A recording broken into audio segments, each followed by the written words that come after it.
Sarpanch elections the most hot topic in Telangana right now.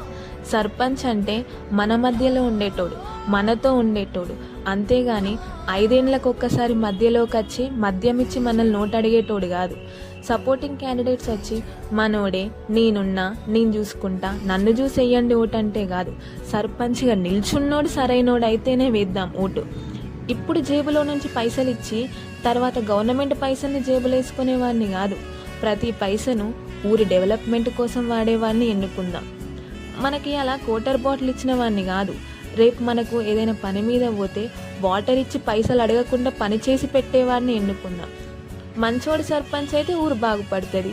అదే ముంచెటోడి సర్పంచ్ అయితే ఏమవుతుందో మనకు బాగా తెలుసు. ముందు మనకు రోడ్డు ఉందా? ఆ రోడ్డు పక్కన లైట్లు ఉన్నాయా? కాలువలు ఉన్నాయా? మన పొలాల కాడికి తొవ్వ మంచిగా ఉన్నదా? తాగడానికి మంచి నీళ్లు ఉన్నాయా? చదువుకోవడానికి బడి మంచిగా ఉన్నదా? మన ముసలోళ్ళకి పెన్షన్లు, మన ఊరికి బస్సు వస్తున్నాయా? వీటిలో ఏదైనా లేకపోయినా చెయ్యగలడు అని అనుకున్న వాడికి ఓటేద్దాం. ఇంతకీ మన సర్పంచ్ క్యాండిడేట్కి సర్పంచ్ విధులు, బాధ్యతలు ఏంటో తెలుసా? 5 నిమిషాలు ఆగి ఒక్కసారి ఆలోచిద్దాం. 5 రోజులకు కాదు, 5 ఏళ్ళకు కాదు, 5 కాలాల పాటు గుర్తుండిపోయే నాయకుడిని ఎన్నుకుందాం.